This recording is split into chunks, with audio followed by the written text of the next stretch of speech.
I Your will. dinner. I will. All right. All right. So I'm going to call the meeting to order. We're going to start off with the Pledge of Allegiance. I pledge allegiance to the flag of the United States of America and to the republic for which it stands, one nation, under God, indivisible, with liberty and justice for all. Development Council meeting, we have a right to know checklist that I must read through every meeting, so just bear with me as I mumble through the checklist. So, all right. In accordance with the Governor's Emergency Order Number 12, pursuant to Executive Order 2020-04, the Goffstown Economic Development Council Committee will utilize the emergency meeting provisions of RSA 91A to conduct meetings through electronic means while preserving, to the extent feasible, the public rights to notice of such meetings and ability to observe and listen contemporaneously. Public access meeting by telephone, call 603-766-JOIN or 5646, participant ID 785645, #. Problems with access. Residents experiencing problems with access during the meeting are asked to call 603-384-3624. Access. Watch the meeting live on Goffstown Television Channel 22 or on GTV Facebook page at www.facebook.com/GoffstownTV. Facebook will not be monitored for public participation during the public comment. Residents interested in participating in public comment should call public telephone access number. Town of Goffstown Right to Know Law meeting checklist. As a chair of the Economic Development Council Committee, due to the COVID-19 outbreak and in accordance with Governor Sununu's Emergency Order Number 12, pursuant to the Executive Order 2020-04, this board is authorized to meet electronically. Please note that there is no physical location to observe and listen contemporaneously to the meeting, which was authorized pursuant to the Governor's Emergency Order. However, in accordance with the emergency order, this is to confirm that we are A, providing public access to the meeting by telephone with additional access possibilities by video or other electronic means. The town is utilizing the WebEx platform for the electronic meeting. The public has access to contemporaneously listen and, if necessary, participate in this meeting through dialing the following telephone number: 603-766-JOIN, 5646, and using the participant code 785645, followed by the #. B, providing public notice of necessary information for accessing the meeting.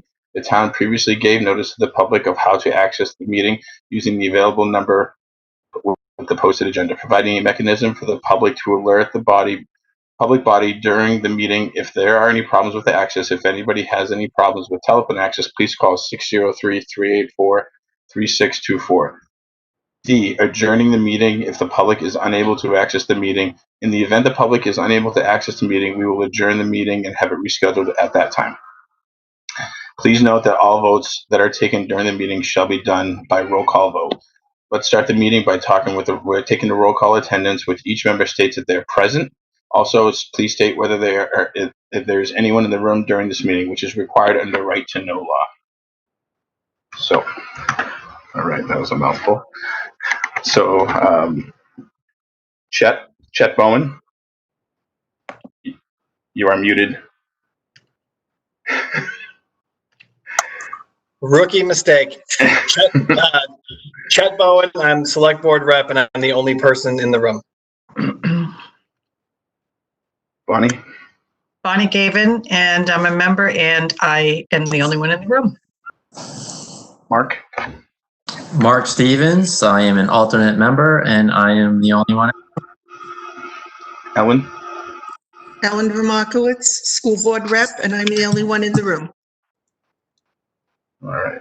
Joanne Duffy, Planning and Economic Development Director, and I'm the only one.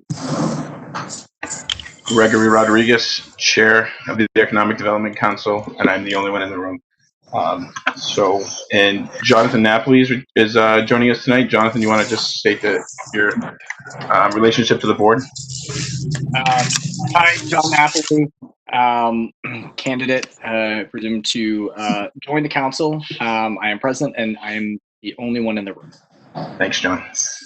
And Greg, I forgot to say that I'm vice chair. I keep forgetting I'm vice chair.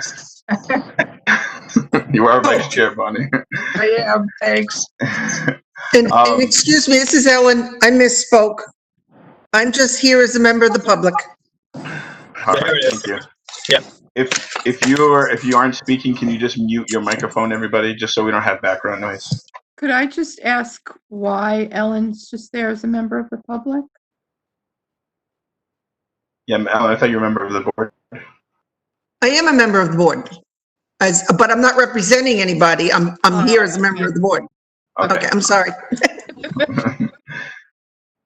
All right. So have we had the chance to review the minutes from last meeting and make any corrections?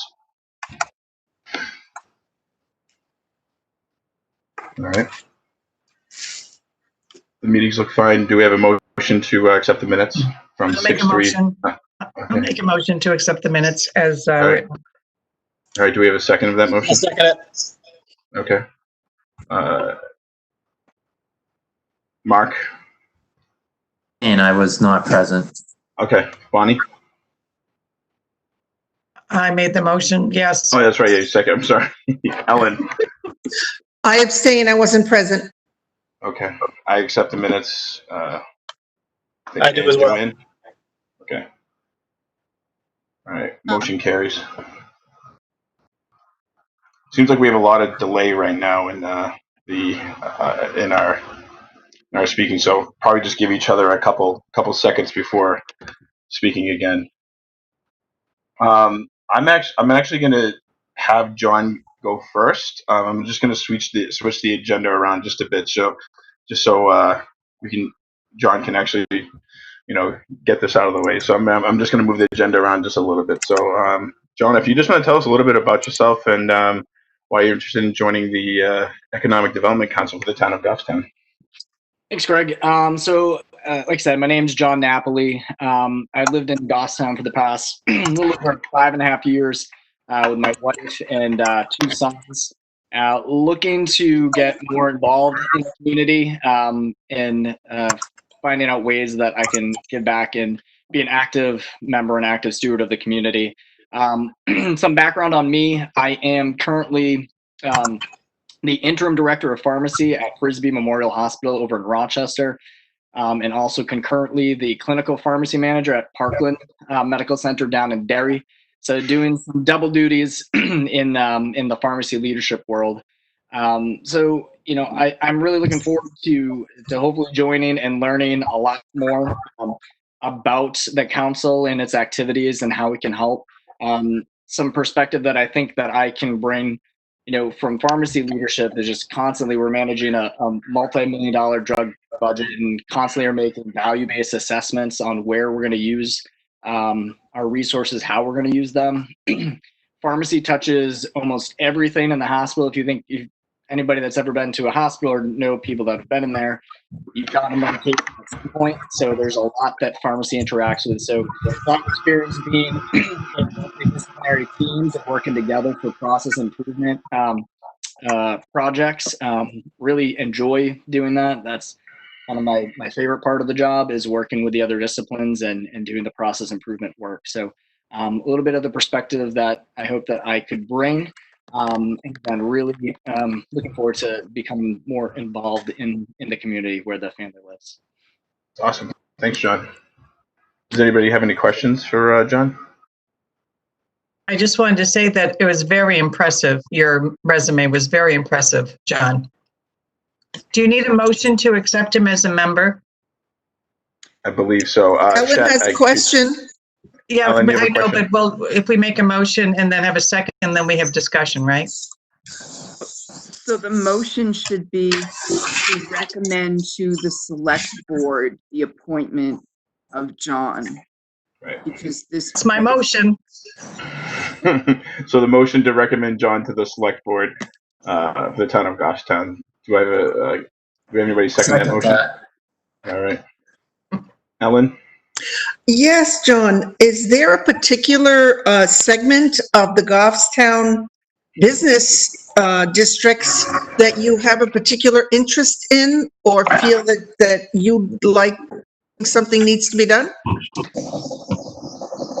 would, I wouldn't say that I would necessarily have an interest in one particular area over another. Really looking forward to learning about what the opportunities are, and getting a better sense of the different, businesses that exist outside of, I think, what myself and I think a lot of folks are most familiar with, some of the Main Street businesses, but no specific area. Do I have somebody to second the motion? Yeah, I did. Okay, you say, okay. I didn't know if I knew. All right, so Ellen, Hello? Do you want me to step out for a vote or anything? Or no, that's fine. No. okay. Are we voting? Yes, we're voting. Yep, Ellen. Yes. All right. Bonnie, Yes. Chet, Yes. Mark. Yeah, I think you said yes already too. Yes, sorry. Yeah. My bottom row is The hand on the button. I'm trying to like go down the line, and Joanne. I'd be bad at Family Feud. I think you'd be great. All right. So it looks like motion carries. John is gonna be submitted as a candidate to the select board. Thanks, John. Congratulations. Thanks, John. Thanks. Thank you. You have the option to stay around for the meeting, or you can wait till full member next meeting. That's completely up to you. No, I'll stay on. I'm gonna mute myself. I'm gonna turn off my camera too because I'm also meeting, so that nobody. Okay. All right. Thanks, John. All right. Thank you. Good talking to you. All right. So we're gonna move on to go back to one now. We're going to talk about COVID-19 funding assistance. I believe this is Joanne. You wanted to talk about this, right? Yeah. Yes. So we've been receiving a lot of information from the state in the past few weeks regarding the available funding that they have out there. And basically, the PPP money has finished. The Main Street relief money is now finished. I don't want to say finished, but the application process is over. So they're now distributing the checks to the businesses. I know there were quite a few people from Goffstown who did apply and have received funding. There were a few snafus with some of the ways that it all happened, because the Department of Revenue Administration is administering the entire process and they don't normally do this sort of thing. So there were some problems with some of the businesses having the DRA actually accept the application and receive it.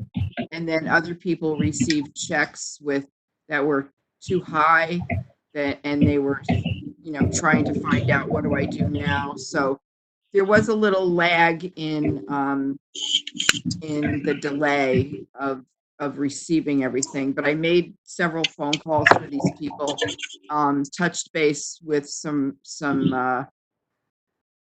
people up the state, and it all got worked out. Yep. Now the next round of funding, that was the information is on the town's Facebook page. I put it up there this morning. They're also releasing funding for people, residents, and I believe it's also possibly for renters.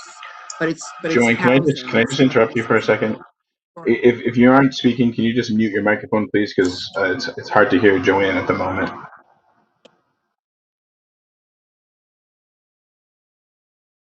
Thank you. That's okay. All right, sorry, so the Joanne, money that they just came out with is now for housing purposes. So if people are having difficulties paying their mortgage, this money will, actually, you have to go through a process and meet the qualifications. But if you qualify, you will receive money to help with mortgage payments if you've fallen behind.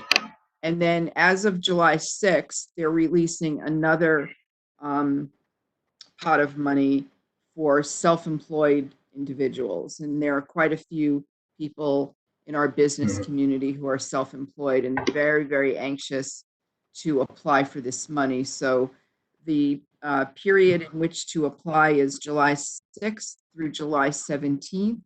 and the top amount of money that would be released to each individual self-employed person is $50,000. They haven't released anything about the requirements as far as, what's needed. It basically is going to follow a similar cycle as the Main Street Relief Fund money, only geared towards self-employed people. I'm noticing people are in a little bit of a more panic situation right now because July 1st has hit and rents are due. Some people did get relief from their landlords for a few months, didn't need to be paying, but now July 1st is due and the landlords are looking for the money. So I have had some calls where the people are very, very stressed out. And, they're business owners that I'm talking about. And it's, I'm trying to help them as best I can and providing all of this information. As soon as I receive it, I'm getting it out there to the business community. But I really feel for these people. I wish that we could do more for them. So we'll see what happens with this next round for the self-employed. These are people with no employees, but could be, business owners along Main Street and in Bernardville as well, where they're just small operations. And so we're, as soon as that information becomes available, I'll be sending it out and then we'll go from there. But I really think that some of these business owners just need someone to talk to and find out, what they can do. They're not really sure of what's actually out there and what's available. So I think just spreading the information has been helpful. So, thank you. Does anybody have any questions for Joanne?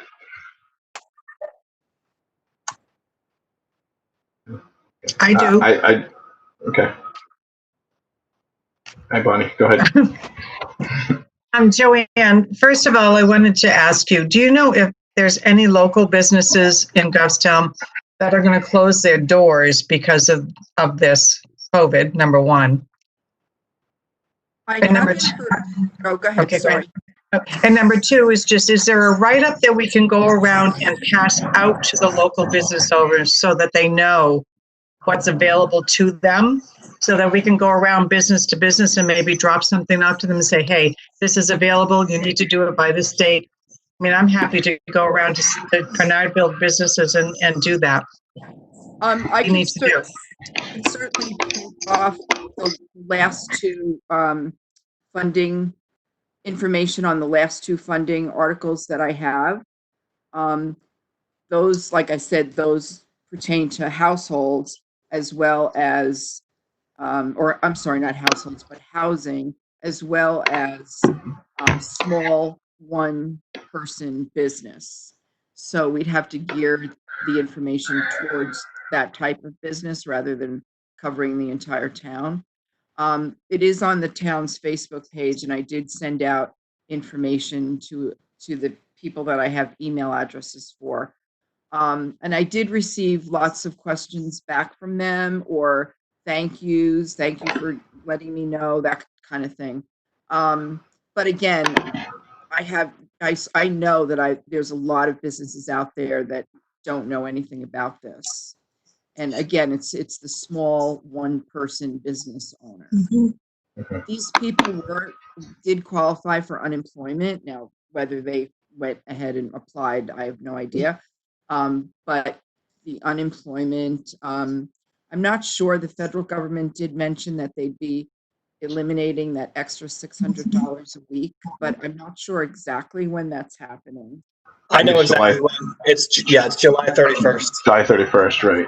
Yep. Month, which is scary for these businesses. I know of another business in town who actually started up a GoFundMe page so that he's able to pay his rent.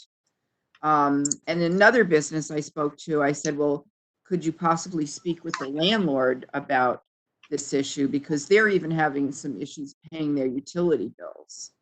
And so, and this happens to be a one-person operation. So maybe if they apply for the mortgage relief for their home mortgage, then that will at least alleviate, and maybe they would be able to pay the utilities on the business itself. It's kind of a juggling act, moving money from one pot to the other. Mhm. But they do say to me, I'm afraid I'm not going to make it, but as of now, I haven't heard sort of when this whole thing first started, but they were able to rent the space to a new barber shop that's going in. This is on North Mass Road. Mhm. So, so that was lucky because they remain empty. This is Ellen, if I Yep. may. Go ahead. I'd be happy to go around the whole village area and distribute information. Joanne, if you put something together, just let me know. I can certainly make copies and have them available. I can help in Fernardville too, if that's needed. Yeah, I'm in Fernandville. I could do that as well. That's Okay. Joanne, I heard a rumor that White Birch, they took over the building that Shiggy's was going out of business. Have you heard anything about them? No, I haven't. Hope not, because it was awesome. It was so good. I mean, Shiggy's was that was tough shoes to fill, but White Birch was so good. There are many restaurants, small restaurants like that have still not really opened. Mikado is one of them. The Shaking Crab. There's a sign on their window, but nothing on the actual regular sign. So when I've driven by, it looks like it's closed. So it seems to me that a lot of the smaller restaurants are not really able to open to the 50% requirement. It's not Right. for them, and they don't have any space for the outdoor seating. especially the Shaking Crab parking lot. That's not big at all, and plus the restaurant's already tiny as it is. That's a tough break for them. Reach out to some of those that have not opened yet and see if I can get a hold of anyone. Even send a message on their Facebook page and see if they answer. Yeah, it's really a shame again with White Birch. They redid that whole restaurant and it was looking great. So it's just sad for them, and I'm sure several others as well. It was such bad timing for them. Just a few weeks after they opened, this happened. So there was also a new flower shop on Main Street, and I'm not sure if they've opened up yet or not. They were in the process of doing that when this hit. All right. Okay. Do we have any more questions for Joanne regarding COVID-19 funding assistance? It seems like we have some volunteers to help out with that. So thanks everybody for doing that. I'm sure the businesses will be very thankful. Bonnie, go ahead. How are we going to coordinate that? Because I want to make sure that we do what we need to do, not say we're going to do it, but then not do it. So how do we coordinate that? Joanne, could you just let us know when that information is available? We could probably pick it up at the town office. And you'll want to coordinate with each other as to what sections of town, so you don't duplicate your efforts. Great. Yeah. Take, from here to there on Mass Road or something like that. Absolutely. Yeah. And Joanne, do you have a list of the people you've already given the information to so we don't duplicate? Yes. And you'll want to, you could certainly talk to the other business owners, but the information that I have currently is for the self-employed. So you'll want to go into the smaller businesses where there are no employees. Ellen will do the village. I'll just take a walk one day and go to the small self-employed businesses in the village. Make sure you wear some sunscreen. It's going to be really hot, okay? All right. So we're going to move on to select board goals for the Economic Development Council or the Economic Development. Chet, you wanted to touch on this, right? Or talk about this? Yeah. I'd like to, before we even get into that though, I just wanted to let you all know that, Greg and I had a conversation about the start time for this meeting, and trying to make sure we can recruit some more members for the EDC. Just looking right now, assuming Jonathan, which Jonathan, thank you again, but Jonathan joins, Greg's here, Mark's here. I know we have really young families, and 6:30 is just a really invasive start. Too, so sorry, Chet. It's okay. But I would think at the end, Joanne, if you don't mind, if we can come back to that, call for a vote about changing the start time. If people agree, that would be really great. Moving on to the sector by sector focus. Everything I'm about to say is with the caveat that this is when things are back to normal. No one is thinking about normality right now. Every business I've talked to, like in my own field, no one's thinking about normal. However, in my own business, I am, because we will get there one day, and being prepared is important. In the sector by sector focus, Greg and I had a conversation about, what do we think is a reality? And we think 10 businesses, if we have a strong economic development council, which Bonnie, I think you mentioned it earlier, so many times we say we're going to do something and we don't. I think I'm just going to put that out there, in a public meeting right now. If we have a strong economic development council, we're thinking 10 businesses at a time, where we all take 2 or 3 of them and actually give them real time and say, what is going on with your business? What can we do to help? Educate them on what we do as a council, and then really take 3 to 6 months. We made the range of 3 to 6 months because, of course, we want to give people as much time as possible. But then again, if we accomplish whatever goals are necessary within 3 months, it'd be great to move on to whatever's next. So that's our idea. And in addition to that, as we all know, there's no exact science to what makes a specific business successful. They all have a different business model and how they run each place, and they're all selling different things or marketing different products. So I think as much as it is us helping them, the more I thought about it, it's really educating ourselves too about what's out there. And I feel like it does nothing but help us become a stronger board, and a board that's more able to articulate the concerns and the issues, and then help with some problem solving. So I would like to do this as soon as possible. However, I know that we need to wait for COVID-19. So I'll respectfully ask that we'll continue to talk about this at each meeting and really talk about what a start date looks like. And then, Greg and I can look at we will ask you, rather than wait for you to volunteer, we will ask you if you can handle this business, and this one.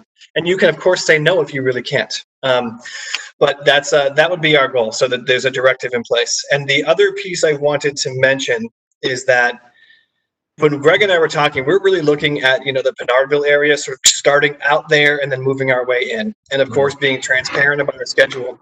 One of the things that we're constantly doing, though, that we can't forget, and we'll also talk about each month, is we are 100% behind the bridge coming from the end of the rail trail into Main Street. So what I'm saying is that while we're going to be focusing on those other businesses out in the Pinardville area, we are still focused on getting that bridge through, on in any way we can, helping the ad hoc committee, which is being developed right now. Chairman Adams of the select board is going to run that committee. I've already been in contact with him. Let him know that this board, even with the limited funding we have, maybe we can put some towards looking at what will it cost to build this bridge? I mean, all these things, what's it look like? And the chairman was super appreciative of our work and our efforts. We will do our best not to duplicate the same effort. I think we have a major role in explaining and communicating to the public why this is a good thing for Main Street and for them. And also, we can all admit, when you look at sector by sector businesses, sometimes the best thing that can happen is people from another area come and spend money in your area. That's why everybody wants the Super Bowl. That's why everyone wants this. And we are a small, tiny microcosm of that. But if we have a number of people from Manchester or other areas that are using the rail trail end up coming in and then connecting to Main Street, that could be really helpful for a lot of our businesses. So there's every reason to do this. There's every reason to support it. So we will focus our Main Street efforts on that particular project, and then focus our sector by sector energy on the outside of Pinardville and coming in, is what Greg and I talked about. So any questions on that, concerns or suggestions to do it differently? Bonnie, go ahead.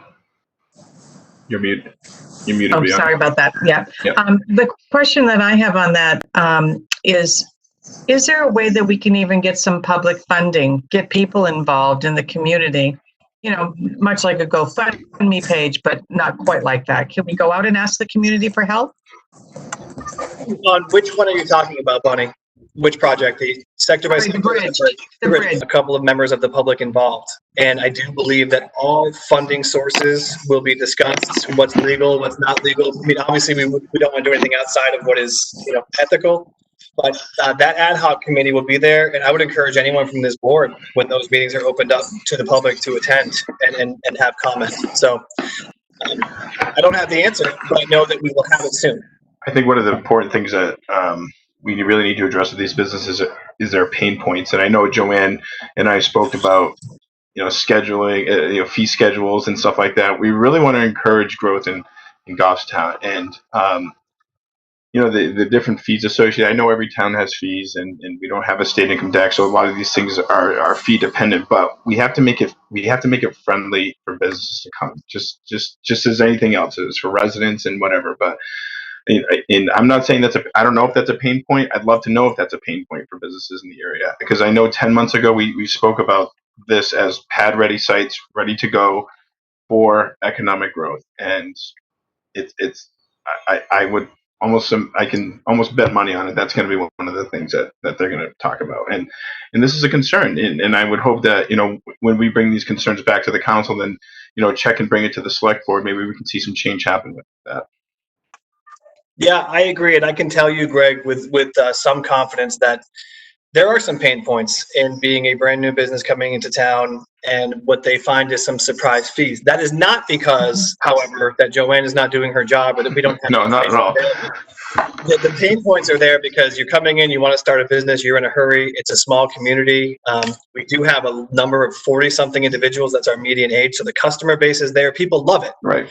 But then there's these fees that they maybe weren't expecting. And what we can do as a board, I think, might be just reaching out to them, trying to get them to come in and providing as much information up front as we possibly can. I know that Joanne, I forget what business that was, but I believe they came in and then all of a sudden there was this major sewer bill that their landlord in the building did not explain to them. And then you had to go explain that to them. And of course, that's a pain point. So I think communication to new businesses, saying not only do we want you, but this is exactly what you can expect when you come into Goffstown, makes us a lot more friendly than maybe historically we have been.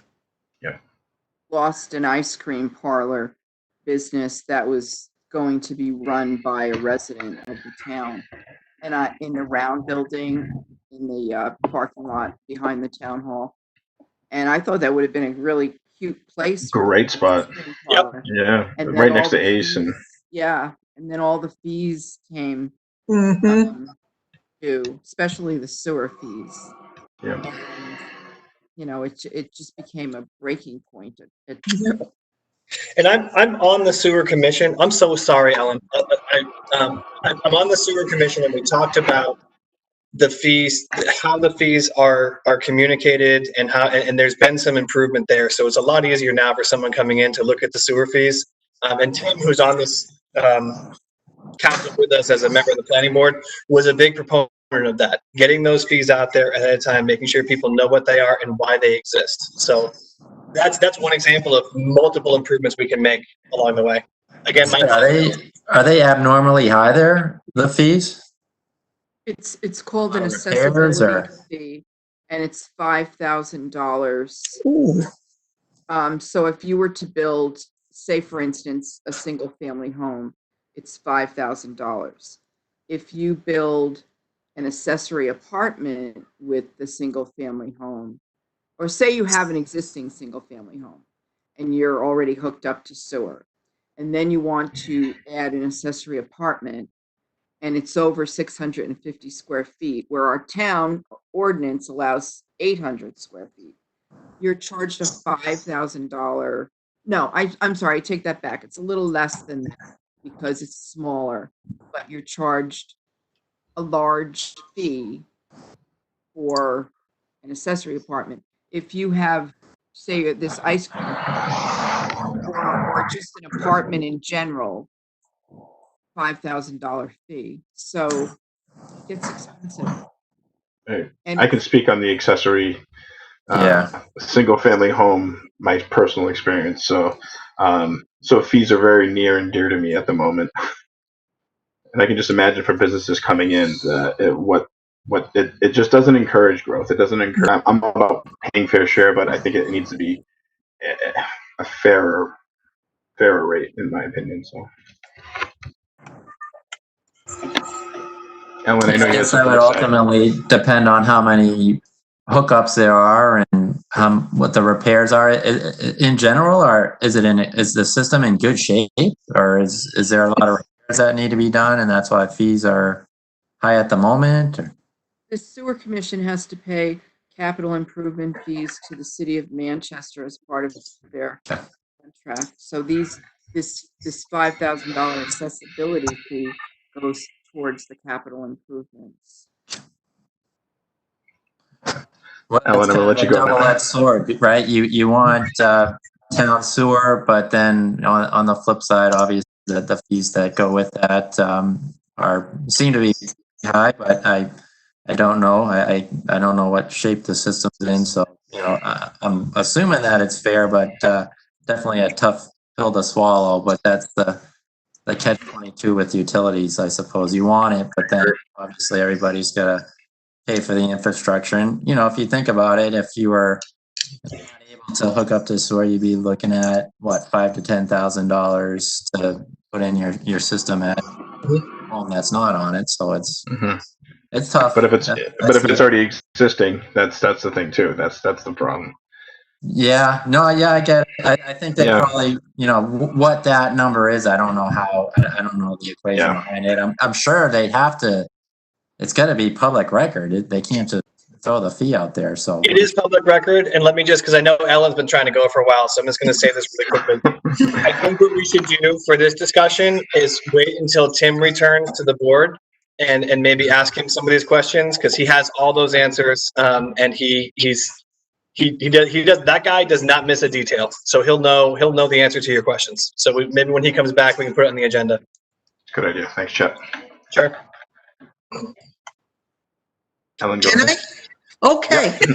I keep writing down my questions as you guys are talking. So right now we have, as economic development, we have the sector project, which I'd like to ask, could we have developed for all of us as we go out to businesses a list of specific questions to ask? Like focus group type questions? So that we are getting consistent feedback. Doesn't mean we can't go off that depending on the business, but to have something to work from would be good. Also, what kinds of things could, not knowing what the business's needs are, but what can the Economic Development Council do to help people? I can answer that. So, Ellen, we're sort of an extension of all the town boards in one way or another, and this is our focus. So really the way that it will work is we find out maybe a common theme among certain businesses. And what we do is then we communicate that to the select board, not even necessarily through me, but certainly through me as well. Then the select board looks at, okay, where is our town? What are the ordinances here? Where are the fees? What can we fix to make us more friendly? And depending on the nature of the board that year, it'll either be a board that supports that or does not. And really what the economic development's job is to always advocate for a more business-friendly community. So we're a lot of what we do is information gathering, letting the business know and following through that we are going to get that message from those businesses to the select board and go from there. That's one. So I want to answer your other questions too, though. Did I miss something that you asked? I'm keeping going down my list here. Okay, that was the sector question. The bridge project, which I've always been fascinated with for many, many, many years there. Could we, there's a couple things that came into my mind immediately when you mentioned it, and I'm thrilled to see someone working on this. Might want to involve the Main Street program in this. And it would bring, they're gonna have to provide a place to put bicycles when they get to the village. And my other concern was parking. If people are gonna go there to go toward Manchester and Pinardville, they're gonna need a place to park a car. Let me make sure I you know, understand. So you're saying if someone wants to park on the Main Street section, cross that bridge and go the opposite way? right? Yeah, that's a good thought. But Yep. people also coming in from anywhere are going to need a place to put their bikes. So I don't know how that will have to be addressed. Mhm. I know I've heard some people having concerns. Actually, I think I saw it on a recent Facebook. If there's going to be any kind of bridge that concerned about the view, Yep. something about that. Okay. And let me just speak to that quickly, because I know you're going down your list. On that one, I know for a fact that part of the engineering is creative engineering to address that. And I don't know what that means or how much that would cost or if it's viable, but that concern is definitely heard. I know that people love the pumpkin regatta and they love being able to stand there and watch as people come in. You know, what can we do? And that is absolutely something that's addressed. And it may just come down to weighing the view issue over the economic impact of having it or not having it. That is a possibility. I hear you. My view has always been I wanted a walking replica of the Trestle Bridge to block everything. So I guess I'm throwing that idea out of my mind now so we can actually see what's going on in the river and down to the dam. My other one, it sounded like, were we to talk about almost a third project, and that is developing, I don't even know what to call it, somehow becoming more business friendly and inviting throughout Goffstown. I know years ago, I know someone who went to the Economic Development Council looking for help in bringing a business in and got no help at all. I mean, they were on their own.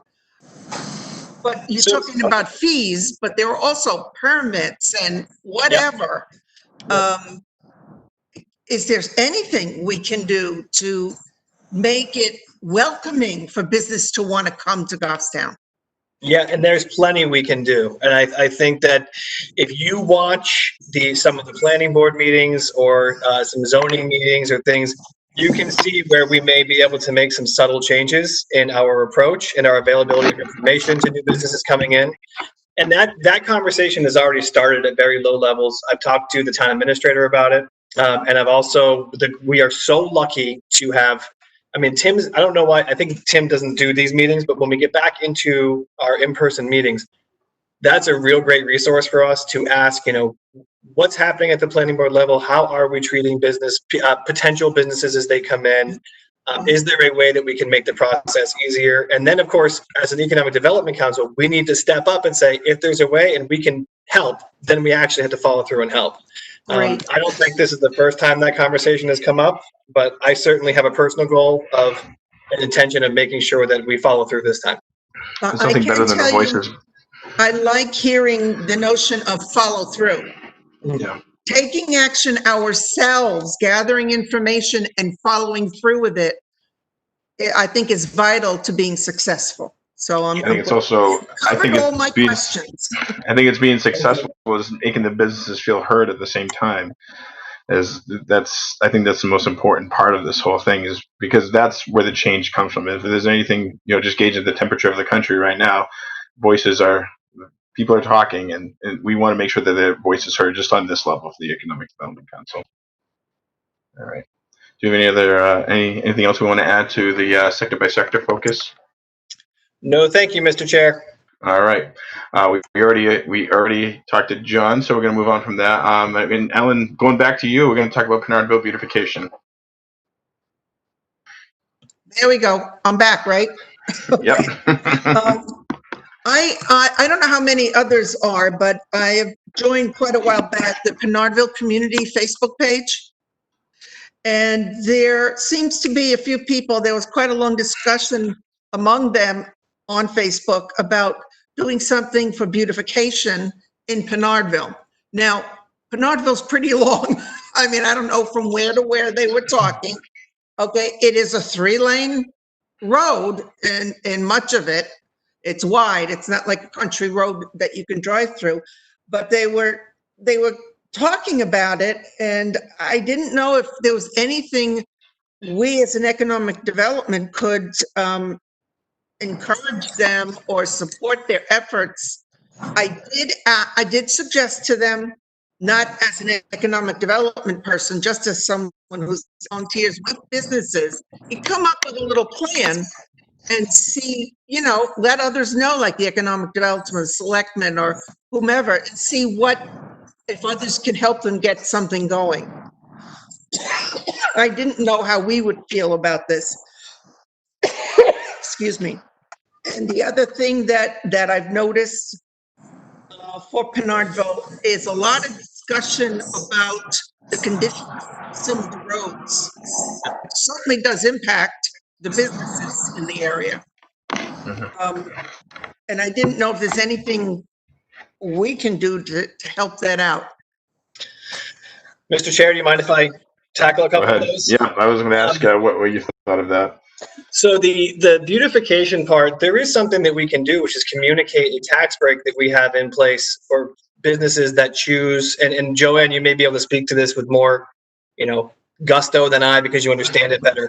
But there is a tax break that can be applied for businesses that choose to make, I think it's basically to beautify the outside of their business and make it look great. Go ahead, Joanne. To improve the facade and the outside area of their buildings. There is a qualification as far as how much money they're spending. So that is a criteria as far as whether they qualify for the program. And there's two sections of town where this applies. One is Pinardville along Mast Road, and the other is the village area along Main Street. The program is administered by administration and approved by the select board. Ultimately, there's somebody came in, I think, to your last hearing, Yep. Asking for a building on Main Street. They're doing some renovations to that building and improving the facade. And I believe they qualified and were approved. So it saves, the way it works is you take the value, the assessment of your building before you've started, and say it's $100,000. And then the assessment at the end of what it would be based on the work that you put into it. And the taxes are frozen, not the taxes, I should say, the value of the property, of the building itself, is frozen in time, for usually it's a period of 5 years, for that period of the improvements. So you're locked in before the improvements are actually made for 5 years on your assessment, which in fact then affects your taxes. That's good to know. Would it be you they'd contact or Derek? Either one. We both have information on it. Ultimately, it does go through his office, but I can certainly funnel that through to the proper. What was the other thing? And I don't know about the roads. There seems to be a lot of disgruntledness. Yeah, so I can certainly speak to that. So what can sometimes be frustrating, but also should provide a lot of comfort, is that there's a process in place already for these kinds of things.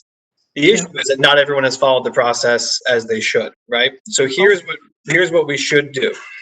As an economic development council, if you are getting, Ellen, a lot of people and you're hearing this, we talk as a council, we decide that we want to put together a communication to maybe the select board. And then I represent us at the select board with a letter or some sort of statement about how we'd like to see Pinardville addressed. Then I will get peppered with questions, as I should, about, how does that affect taxes? How does that affect other projects that are going on around town? Where and when do we prioritize this? And my answers will certainly be, both as a member of the select board, but also as the rep on the EDC council. It's always a balance between, these roads have to be good for these businesses to thrive. Right. And these businesses pay taxes. So the more businesses we have there paying taxes, the better we are. But we don't really contract out a whole lot, and there are a lot of competing priorities with projects.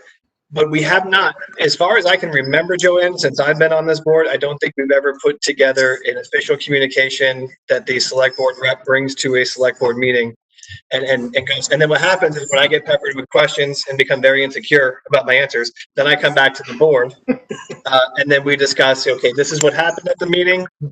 where do we go from here? Is it okay if I contact these people and share this information with them and kind of ask them to keep working on it and to contact us and that kind of thing? Absolutely. As with anything, nothing gets done if no one's talking out loud. And I can't think of a time that the EDC has been all that loud in the past few years. Get loud. Not because we could be loud. We could be Get loud. loud. These are great questions, and this is really what we I've should be never talking had a problem not being loud, so. I gathered that a little bit. I will get back to these people on both those fronts, the beautification. I mean, they were just thinking of wouldn't it be nice to be able to put American flags out? But they can't because they don't have the poles. They can't put them on telephone poles. Haven't been able to do that for many years. And they don't have the poles like we have in the village after that big renovation project. So I thought I'll bring it forward and see what we might be able to do to help them. And so thank you. And I will get back to these folks. At the very least, we can give them voice, as the chair said earlier. Very So- good. Chad, I think that's a good sign that people actually want to take some action, because I think it was probably one of Charlie's favorite subjects. There was a group that came into Bernardville, right? And they were essentially ran out of town. But how long ago was that, Joanne? I guess, The planned times Bernard. that there's been a lot of turnover in that neighborhood. There's a lot of younger families. So, perhaps, they'd be a little bit more receptive to something like that now. Not that we have to go that route. It can be more of an internal thing, but just the fact that people are expressing that concern and looking at, improving that area as far as it goes aesthetically, that's a good sign, because no disrespect, I think the demographics 10 years ago even is a lot different than it is now in Bernardville. So love to see the young people come in. It's a great neighborhood. So it definitely has potential to kind of be a booming little spot there. Yeah. I agree. If I may add one more thing, I think as this council is regarding all of Goffstown, I like the idea of approaching everything we do as addressing the entire town, not one section and not another, or this other, because historically we've got like 4 different sections of the community plus outlying. But I like the idea of approaching any project we do as a total Goffstown project. So I like the discussion I'm hearing, so thank you. Yeah, I think if we keep, voicing our opinions on this, and the neighborhood does as well, you figure Public Works did a great job in the downtown area. I'm sure it took a few years to plan. And with that said, I think I don't necessarily know that it set them back as far as paving other roads, but, I think they're still trying to develop their 5-year and 10-year plan. So the earlier we can plant the seed on saying, well, maybe let's have some sidewalk improvement along almost the entire stretch of Bernardville or certain sections of it, we can start to budget for it. The Okay. DPW department does have a road plan. Yes, they do. I'm sure if there were questions that we had, Adam Jacobs would be more than willing to attend and answer. That'd be good if you can get him, if you want to get him to attend. I don't know, next meeting or the meeting after, but that'd be great. Just in the interest of time, and I know we all have, families and stuff like that, I'd like to move on to the next subject. So Joanna, if you want to give us your economic development update. So I just wanted to advise you about 3 projects. The Mast Road Crossing project was approved last week. That was the 41 residential 55 and older condos across from the villa. Next week, we have a planning board meeting, and the 91 unit Factory Street project, the mill buildings, that is on the agenda. They're requesting an extension of 1 year time for their approval. And we're also hearing it's been continued quite a bit, the garden center on Mast Road across from the Irving station is on the agenda again next week. So What's across? What's across from the Irving? The garden center. Oh, okay. And I think that will be ready for approval. It's taken a while with that. So that's what's happening with that. And then Chet wanted to talk about the time of the Just start. before Chet does that, I don't think I recognized Gail Lebrecq at the beginning of the meeting, so I don't think I called on her. Sorry, Gail. I didn't see you in the bottom row. I apologize. So I know Chet and I spoke before this, and just to make it more family friendly, and Chet, I don't think you mind me speaking about this, but I think it'd be best, in my opinion, to vote to move the meeting to 6 o'clock instead of 6:30. I don't know if anybody has any objections to that. No. Okay. Does anybody want to put that in the motion? Put in the motion. Anybody second that motion? 5:30. 5:30. Okay. Well, we can start at 6. Let's take baby steps. What do you think, Bonnie? I'll make the motion to move the meeting. Okay. Does anybody second that motion? Second. All right. Ellen. Yes. Okay. Gail. Yes. Okay. Chet. Yes. Joanne. Yes. Mark. Yes. All right, Bonnie, and I believe you second. I think Bonnie's gone. I see it. I should say. It looks like the motion carries. We are moving this meeting to 6 o'clock. Yay. Yay. Chet, did you want to add anything else regarding moving the meeting? No, it's great. Thank you. All right. So I think that's all for our agenda. Bonnie, go ahead. Joanne, go ahead. Before you adjourn, just as a follow-up, I will get the copies ready of the flyers and contact you, and also put together a list of businesses that have already received it and the list of the businesses that I also have that have not. Okay. And then you can coordinate amongst yourselves of who's going to cover which sections. I just have a quick question on that.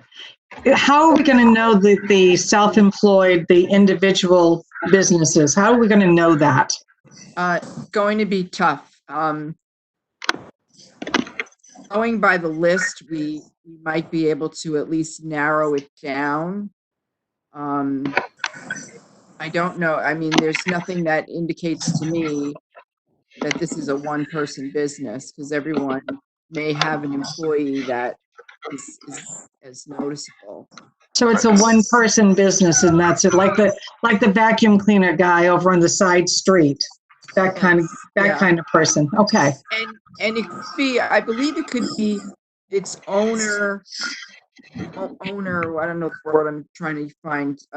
Owned by the owners themselves. So if there's two owners to the business, I think that still qualifies. So an individual instead of an LLC. It's just, they can't have employees. It's like owner run, and that's it. So there's some places out there, it's just like you say, it's hard to know which is which. All right. Do I have a motion to adjourn? I'll make So that motion. moved. All right. Anybody second that motion? Ellen? Yep. Ellen did. Okay. Mark? Sounds good to me. Yes. All right. Joanne? Yes. Bonnie, yes. Gail? Yes. All right. Chet, you already Yes. seconded it. Yep. All right. Motion carries. Have a great night, everybody. Thanks, John, for attending. And we look forward to having you next month as a full member for the Economic Development Council. Have a great night, everybody. Before. Thank you. Happy 4th of July. Yes. Happy 4th. Happy 4th, everyone.